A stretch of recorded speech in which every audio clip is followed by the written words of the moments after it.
Bonjour les humains, alors dans la vidéo d'aujourd'hui, je vais aborder les leviers principaux qu'utilise le CrossFit qui s'apparentent à de la gamification et qui permettent de maintenir, en tout cas de créer beaucoup de motivation et de la maintenir à plus ou moins long terme. Alors avant de commencer, je veux juste préciser que le but n'est pas de dire si le CrossFit c'est bien ou pas, c'est un sujet complètement à part. Mon avis personnel, le CrossFit c'est très bien. Ceci étant dit, je ne parlerai pas de la partie entraînement en lui-même, mais bien de la partie motivation et gamification.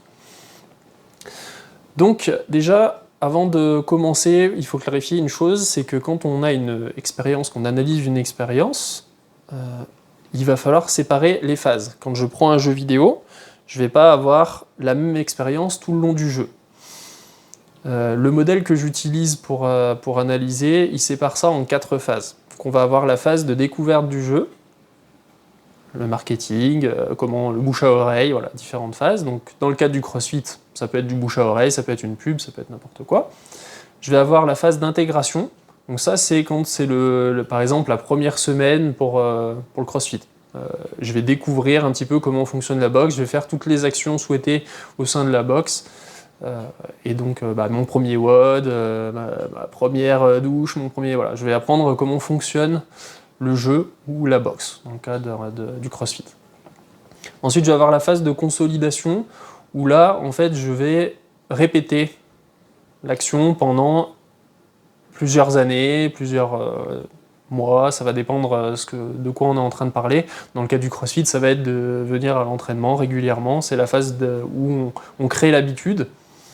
Et ensuite, je vais avoir la phase de fin de jeu où en fait, je suis un vétéran, ça fait très très longtemps que je fais ça, et comment je maintiens une personne dans mon jeu quand ça fait 10 ans que je joue à WoW, par exemple, à World of Warcraft. Donc ça, c'est la phase de fin de jeu. Je ne vais pas m'attarder sur celle-ci parce que je ne l'ai pas analysée pour le CrossFit.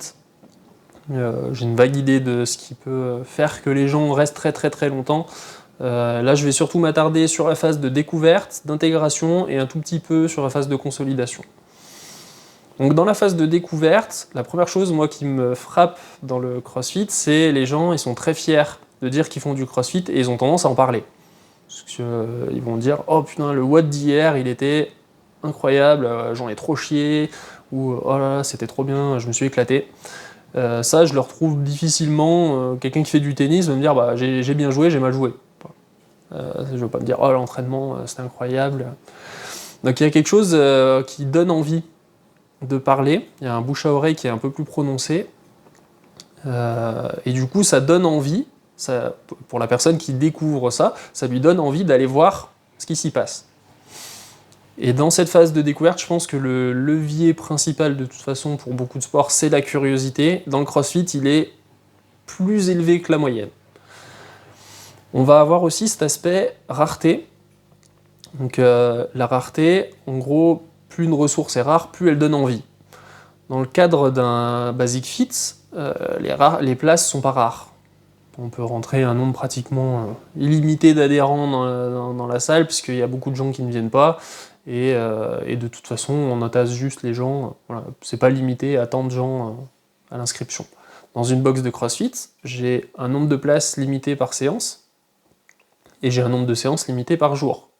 Le seul moyen, si je veux augmenter ça, c'est d'augmenter la taille de ma box. Donc, ce qui n'est pas toujours possible. Donc, mettons que j'ai 4 WOD et que mon nombre de places par WOD il est limité à 8. J'ai 32 personnes par jour de possible. Ça fait que j'ai un nombre de places qui est limité. À l'ouverture de la box, j'ai 32 places. Après, quand la box fonctionne, j'ai de moins en moins de places disponibles. Et ça, en fait, bizarrement, on a envie d'avoir les choses rares. Donc ça peut motiver, le fait de savoir qu'il y a plus que 3 inscriptions possibles dans la box, ça peut motiver à passer à l'action. C'est les 2 leviers vraiment forts. Après, il y a aussi le prix. Le CrossFit, si on compare à... Encore, je prends un exemple très nul, mais si on compare une box de CrossFit et un Basic Fit, c'est pas le même prix. Et ça indique une certaine forme de qualité, généralement. Et ça peut motiver à passer à l'action. Comme le prix bas peut inciter à passer à l'action dans l'autre sens. Donc voilà pour la phase de découverte. Ensuite, on a la phase d'intégration. Donc là, comme je disais, c'est quand la personne elle est sur son premier cycle des actions souhaitées. Donc ça va être principalement venir à l'entraînement, dans le cadre du CrossFit.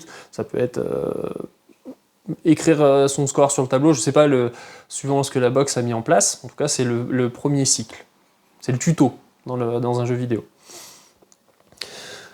Dans cette phase-là, le CrossFit, il est très bon sur une partie assez addictive qui est la curiosité et l'imprévisibilité. Juste petite anecdote, ça a été mis principalement en exergue, je crois dans les années 20, je sais plus, par une expérience d'un gars qui s'appelait Skinner, où il mettait un rat dans une boîte avec un levier, et il y avait 2 conditions. Il y avait des rats, dans la condition 1, ils appuyaient sur le levier, ils avaient de la nourriture. Donc très rapidement, le rat il est intelligent, il a compris que quand il appuie sur le levier, il a de la nourriture, quand il a plus faim, il n'a plus besoin d'appuyer sur le levier. Dans l'autre condition, il y avait une part d'imprévisibilité. Quand le rat appuyait sur le levier, des fois il avait de la nourriture, des fois pas. Et il n'y avait pas de logique particulière, c'était juste aléatoire. Très rapidement, le rat il générait un comportement addictif. Il se mettait à appuyer sur le levier, qu'il ait de la nourriture ou pas. Même quand il avait plus faim, il continuait d'appuyer sur le levier pour avoir de la nourriture. Donc ça a mis, ça a mis en avant le phénomène que la récompense aléatoire a tendance à rendre accro. Et on le sait bien, hein, puisque les jeux d'argent par exemple, où la récompense est aléatoire, ont tendance à créer beaucoup d'addictions. Les paris sportifs, tout ce genre de choses ont créé beaucoup d'addictions. Dans le CrossFit, en fait, c'est mis en place ça. On se rend pas forcément compte à première vue, mais quand je fais mon WOD, je sais jamais à quelle sauce je vais être mangé. J'arrive à la boxe, je sais pas quel WOD je vais avoir. Et le lendemain, je sais pas quel WOD je vais avoir. Des fois, le WOD va me plaire, des fois, le WOD va être horrible. Et en fait, ça crée un espèce de phénomène de récompense aléatoire, c'est « Ah t'es venu, et là aujourd'hui, c'est un WOD dans lequel t'es bon ou que t'aimes bien. » Et inversement, des fois, c'est le WOD de l'enfer. Et ça aussi, ça crée un espèce de petit suspense. On aime bien quand des fois, on a peur, on sait pas trop. Donc ça crée un suspense qui est un petit peu addictif. À terme, donc dans la phase de consolidation, ça peut même créer autre chose, c'est « Ah, t'as manqué le WOD d'hier ». Et donc là, on a une aversion à la perte qui se met en place, et je veux pas manquer le WOD. Je veux pas que les autres ils aient vécu quelque chose qui était super fun, donc je vais avoir tendance à venir à tous les WOD. Dans la phase de découverte, dans la phase d'intégration, ça va être, surtout au début, ça va me motiver, je sais pas trop à quelle sauce je vais te manger. Dans la phase de consolidation, ça va jouer aussi sur de l'aversion à la perte. Et l'aversion à la perte, si vous ne connaissez pas, c'est extrêmement puissant à motiver les gens à faire l'action tout de suite. Exemple, si tu ne passes pas à l'action tout de suite, la promotion s'en va d'ici 30 secondes. Voilà. Et ça, tout de suite, ça crée une tension, on n'a pas envie de perdre la promotion. Donc voilà pour la partie un peu addictive. Après, il y a des parties qui sont plus saines, notamment la partie sociale dans le CrossFit qui est très développée. On va avoir un esprit d'équipe qui se met en place pratiquement dès les premières séances. Dans les box où j'ai pu tester un petit peu, très vite il y avait un soutien qui se mettait en place, c'était assez agréable, même quand t'es nouveau, t'as les pratiquants qui viennent et qui t'encouragent si t'as pas fini ton WOD et qu'ils ont fini avant toi, ou même on s'encourage mutuellement à aller jusqu'au bout. Donc ça, très efficace si tu veux faire que des gens ils viennent à ton activité, tu mets en place une dynamique sociale, les gens s'encouragent. T'as pas besoin, c'est même pas le coach qui a besoin de tout porter par lui-même, et ça c'est en plus reposant en tant que coach. Pour anecdote, je l'avais mis en place moi dans des cours de renforcement musculaire qui marchaient pas du tout au début. Je me suis dit, ouais bon le CrossFit ça fonctionne très bien ce qu'ils font, je vais juste copier la structure, comment ils font, et ça marchait beaucoup mieux. Donc parce que je faisais des entraînements qui étaient durs, les gens n'étaient pas motivés à les faire, j'ai mis en place cette dynamique un petit peu sociale et ça marchait tout de suite beaucoup mieux. On a aussi dans le côté social plutôt l'aspect compétitif, où là les gens ils vont se comparer entre eux. On va avoir en plus un moyen très simple souvent qui est mis en place, c'est le tableau noir avec les résultats de chaque personne sur un WOD donné. Donc ça va motiver, ça va créer une espèce de compétition à la fois entre les gens et à la fois envers soi-même. On veut avoir le chiffre plus bas la prochaine fois. Donc ça, plutôt un indicateur d'accomplissement, mais ça peut jouer dans la dynamique sociale. On va avoir toute la dynamique aussi communautaire autour du CrossFit en dehors de la boxe. Et ça se développe souvent de manière assez rapide aussi. Les gens, ils font des événements autour, ils se voient en dehors de la boxe, ils vont, voilà, peu importe ce qu'ils vont faire, mais ça va créer une dynamique, on a envie d'aller voir les copains. Pas juste, ça devient plus juste des pratiquants, ça devient des copains. Ça fonctionne relativement bien aussi. Tu peux garder des gens des années à faire quelque chose qu'ils aiment moyennement, juste parce qu'il y a des copains. Si on prend un autre aspect, ça va être la partie accomplissement, de comment les gens en fait perçoivent leurs accomplissements, est-ce que c'est visible? Ça, le CrossFit est très bon aussi. Tu vas avoir donc le tableau noir qui va mettre ton score et tu vas voir ta progression. Des fois, il y a des box qui vont mettre en place carrément des systèmes de fiches où tu écris tes résultats, enfin un suivi sur le terme. Mais les gens le font un peu d'eux-mêmes, comment c'est structuré. On va avoir les WOD sont adaptés. Si vous ne connaissez pas comment c'est fait, en gros, tout le monde ne fait pas le même WOD avec la même charge, ça serait débile. Quelqu'un qui est hyper expérimenté, qui a l'habitude de faire de l'haltérophilie, il va pas pouvoir porter la même charge que quelqu'un qui a jamais fait d'haltéro. Donc le WOD, il est adapté. Et donc ça, en fait, tu as envie de passer au niveau supérieur. Donc si tu es par exemple sur le scale, ce qu'on appelle, donc tu es vraiment sur l'aménagé, le WOD aménagé, tu as envie de passer sur le WOD normal. Parce que c'est un peu frustrant d'être sur l'aménagé. Donc au début, tu démarres, tu peux pas faire avec une barre de 70 kg tes arrachés. Donc tu vas le faire avec une barre à vide.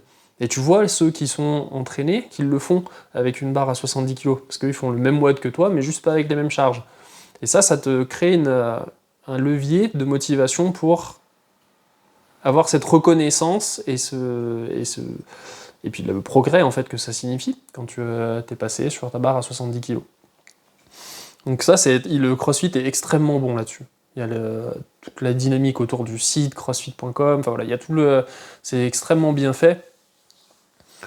On va avoir un aspect aussi qui est très très peu, en tout cas je n'ai pas d'exemple d'autre chose où c'est mis en place dans le sport, c'est le fait que tu puisses choisir comment tu veux te développer. Le CrossFit, c'est des disciplines variées. Donc, on l'a dit, tu sais pas sur quoi tu vas être mangé. Tu peux avoir un WOD où tu vas faire du rameur et puis de l'haltéro, et le lendemain, tu vas faire de la corde à sauter et puis des anneaux de gymnastique. Tu sais pas. Tu vas pouvoir choisir, dans beaucoup de box, comment tu veux te développer. Donc, tu vas avoir des cours qui sont plus spécialisés haltéro, des cours qui sont plus spécialisés gym, des cours qui sont plus confo musculaire général, endurance, ça dépend, enfin voilà, les box choisissent un petit peu ce qu'ils font. Et tu peux te dire, bah moi, je suis pas très bon dans la gym, mais je suis bon en haltéro, bah je vais plutôt aller suivre les cours d'haltéro pour me renforcer là-dessus et performer sur les WOD haltéro. Ou alors, au contraire, bah mon point faible c'est la gym, et je vais aller suivre des cours orientés gym pour que quand il y ait les WOD un peu de test ou alors la phase des open, je puisse mieux performer sur mes points faibles. Et ça c'est dingue en fait quand on y pense, parce que dans un jeu, tu es obligé de faire des choix qui ont une importance. Dans beaucoup de sports, tu n'as pas le choix. Tu vas juste suivre la séance du prof. Quand je faisais du karaté, c'est le prof qui décide ce qu'on fait, c'est pas moi qui décide ce que je vais pouvoir travailler. Mon point fort, c'était d'encaisser les coups. J'ai pas de séance encaisse les coups. Ou au contraire, mon point faible, c'était les déplacements. J'ai pas de séance spécialement travail sur les déplacements. Et donc là, on a la possibilité, on peut stratégiser notre entraînement. Et en tant que pratiquant, c'est génial, tu as l'impression de... Voilà, tu peux développer, si on fait une arborescence un peu comme dans les jeux, tu peux développer la partie haute là parce que tu en as envie, et là où tu as un petit creux, tu vas pouvoir aller y tirer aussi si tu as envie. Donc voilà, on a des choix qui ont un impact réel sur notre progression. Je crois que j'ai fait un peu le tour des leviers principaux qui me viennent en tête comme ça. Si évidemment, dans la phase de consolidation, on va avoir quelque chose de très très important, c'est la peur de perdre les gains, puisque j'ai progressé, si je m'arrête, je perds ce que j'ai acquis. Et ça, on n'a pas envie, encore une fois, l'aversion à la perte. Donc phase de consolidation, très très important, mais ça marche pour à peu près tous les sports. Dans le CrossFit, je pense que c'est particulièrement vrai, il y a quelque chose d'un peu plus fort, les gens deviennent vraiment, comme ils deviennent accros, ils progressent, alors les résultats sont souvent assez impressionnants, et du coup on ne veut pas s'arrêter, on ne veut pas perdre ce qu'on a gagné, d'autant plus qu'on l'a gagné vite, en fait. Voilà, donc pour les leviers principaux, c'est des leviers qui sont transposables à plein d'activités, moi je l'ai fait quand je donnais des cours de pole dance, des cours en gymnastique avec des personnes âgées, je l'ai fait, voilà, il y a des leviers qui sont utilisables très facilement. Bizarrement, je ne l'ai pas fait dans mon activité de coaching sur la mobilité, à tort, parce que je pensais que ça avait du sens suffisamment pour que j'ai pas besoin de le faire, ce qui fait que c'était un vrai point faible, donc là aujourd'hui je vais y travailler dessus. Mais voilà, on peut le transposer à plein de choses, que ce soit du yoga, du tennis, du foot, peu importe, on peut transposer ça dans nos entraînements, ces petits leviers de motivation que le CrossFit exploite très bien. Il y en a évidemment d'autres, j'ai pas poussé l'analyse à fond. Si ça vous intéresse de voir des analyses comme ça de temps en temps, dites-moi en commentaire ce que vous aimeriez que j'analyse, et on le fera de temps en temps. Voilà, à plus!